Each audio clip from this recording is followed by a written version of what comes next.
morning. Welcome to the Morning Momentum this Monday morning. Rise and shine to the Morning Momentum, your daily dose of a comprehensive rundown of the top stories making the headlines.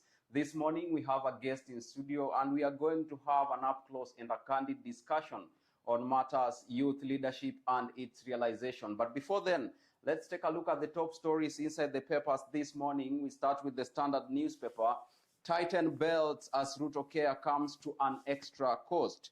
With the new formula for contribution to Medicare starting, employees will have to pay more to realize the president's dream of affordable healthcare for all. That story is beefed up for you on page 2 and page 3 of the Standard this morning. On page 4 and page 5, ticking time bomb, that is Mavoko land. That story is beefed up for you inside the Standard this morning as well. On international news, Israel-Hamas war take to social media. We'll also take a look at that story. And on page 8, Trace Awards. Kenyans shine, but Nigerians reign. That story is beefed up for you on page 8 of the Standard this morning. Business news, shilling set to breach the 160 mark. That story is beefed up for you on page 20.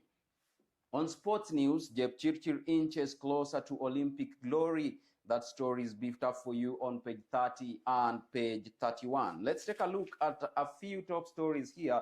Tighten belts further as Ruto Care comes to an extra cost to salaried workers. Employees will pay 2.75% of their pay instead of the maximum 1,700 shillings.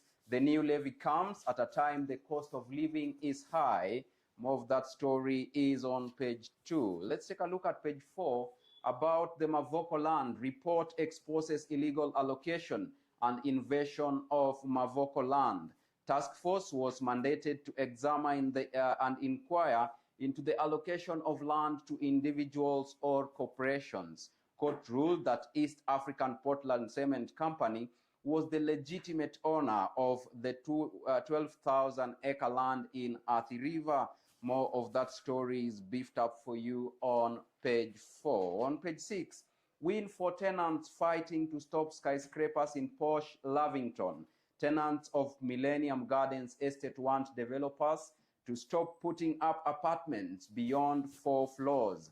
Court has barred the Metricon Home Nairobi from building 512 housing units. More of that story is beefed up for you on page 6 of the Standard this morning. On page 8, Kenyan artists shine at the first Trace Awards held in Rwanda. Nigerian stars Davido and Rema win 2 awards each for Best Male and Global African Artist, respectively. Awards showcase the excellence and diversity of Afrocentric music. More of that story is also beefed up for you on page 8 of the Standard this morning. Let's move on to the expert opinion. It's our turn to eat mentality, an existential threat to Kenya. It's Albert Camus who once observed that in the depth of winter, I finally learned that within me lay an invisible summer. You can catch up with more of that story on page 12 and page 13 of the Standard this morning. The health and science article is also beefed up for you if you are an enthusiast in matters health. Now, let's take a look at the Planet Action. Kenya's wind key to continent's energy report. Report identifies Egypt, Morocco, and South Africa as primary markets in the realm of renewable energy, particularly wind power. Ethiopia, Kenya, and Tunisia follow closely as secondary markets. More of that story is beefed up for you on page 18 and page 19 of the Standard this morning. Business news, shilling set to breach 160 to the dollar in fresh consumer pain. Now, banks were selling the greenback at up to 157 shillings on Thursday as demand spiked. Weak local currency has increased the cost of living as Kenya is a net importer. That story is beefed up for you on page 20. You have to tighten your belts for a tough times ahead, according to the Standard this morning. International news, 2 Trump co-defendants plead guilty What comes next legally? Trump faces a civil fraud trial brought by the New York State Attorney General. The former president was fined $5,000 on Friday for violating gag order over a social media post. Also on page 23, Israeli Arabs fall foul of the law over Gaza social media activity. Police have adopted a zero-tolerance policy for posts seen to support Hamas. Israeli Arabs make a fifth of the country's population. More of that story is beefed up for you on page 23. Let's shift gears and take a look at sports news. 3 times a charm, Jepchirchir now moves closer to second Olympic crown. Jepchirchir won Tokyo Olympic Games marathon title, and Perez made a serious move to the marathon in 2019. More of that story is beefed up for you on page 30 and page 31 of the Standard this morning. On the cover page, Gor Mahia quenched thirst with cold Tusker on warm afternoon.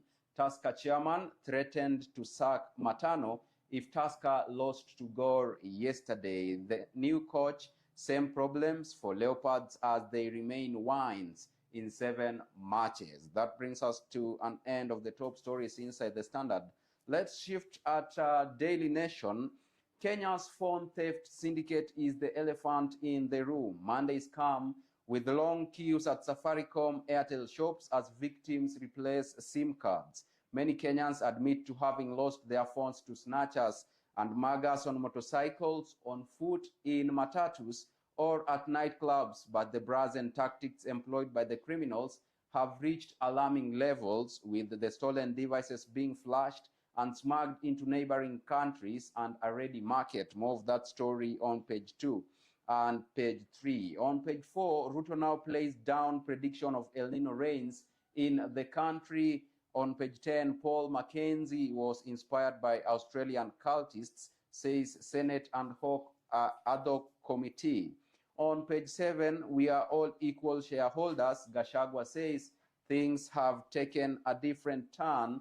Now, the deputy president says we are all equal shareholders, contrary to the previous opinions that he had mentioned earlier. On national news, Pakistani journalist could have survived shooting, say doctors.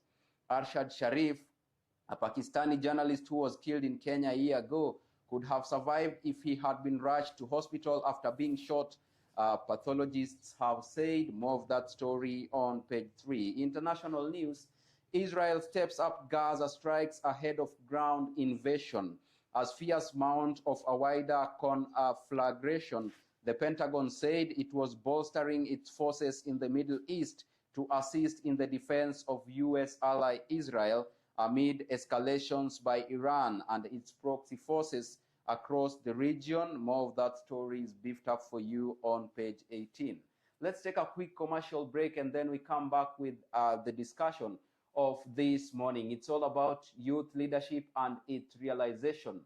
Remember, you can be part of the conversation via our social media platforms at Younib_TV on Instagram, Younib Media TV on Facebook and YouTube. You can also send in your sentiments via our SMS line 0719-144, and we'll be sampling them amid this broadcast. I am your host, Alfonsoh.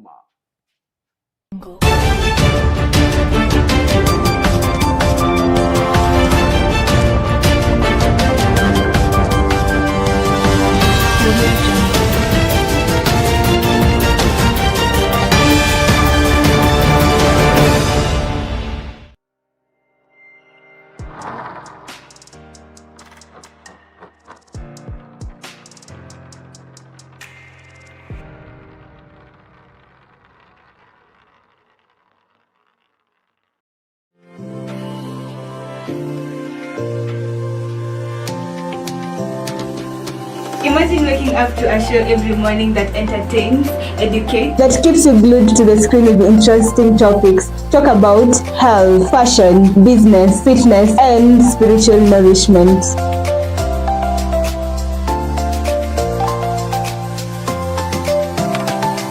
Whether you're enjoying your cup of coffee, tea, milk, ama kauji, Younib Breakfast Show is the place to be. Every Tuesday and Wednesday at 8:30 a.m. with me, Penina Washera, here on Younib TV.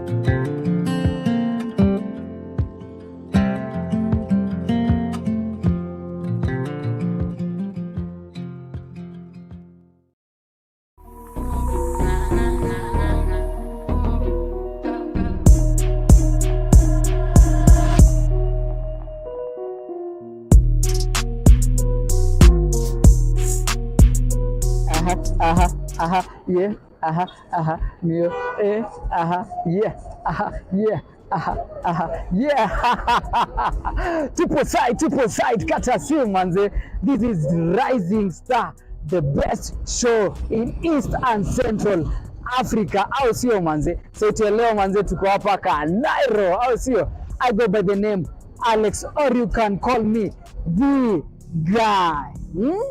So sisi kama Rising Star manze tumekuja na vitu mzuri. Hii mwaka tumeamua tunapiga shughuli safi vile mnataka, hivyo ndio tunapiga hii show, au sio? So kwa Rising Star tutakuwa na segment zingine hatari. Kitu ya kwanza tutakuwa na tea. Tukimalizia show yetu manze tutakuwa tunawaletea tea, what is trending, and then also pale tutakuwa na games. Unajua nini na games manze? So guest wetu akikam through tutakuwa tunacheza game, alafu pia tutakuwa na ile segment pia ya maswali ya kujua wasanii wetu wametoka wapi, challenges zenye wamekuwa wakipitia, au sio? Yes. Bila kumalizia manze, tunasemaga mnaweza tupata pale YouTube at Younib MEDIA TV, au sio? Yes. So bila kupoteza wakati manze, thank you so much, we love you so much, continue watching Younib TV, and this is Rising Star. Kaboom. That's it.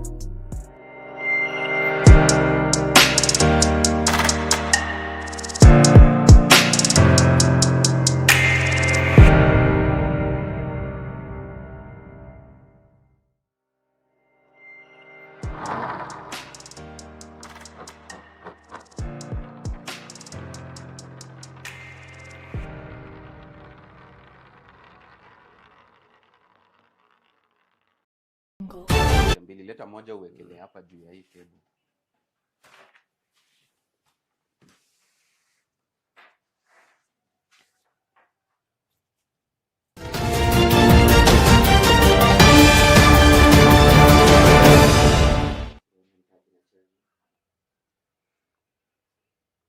Welcome back to the Morning Momentum, and right about now our guest is already with us, and now let's delve into the discussion. Good morning, sir. Good morning. Well, introduce yourself to the viewers this morning. Tell us your name, what you do, and then we get into the discussion.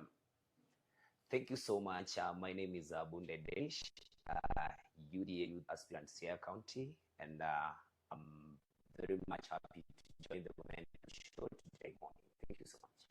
Well, let's get straight into it. Our discussion this morning is youth leadership and its realization. So tell us, your journey in the youth leadership, how did you start? What point did you know, well, I'm meant to be a leader? Sure, thank you so much. Youths hold the future, hope for the future. And as a Bunde, I think my leadership journey began back in primary.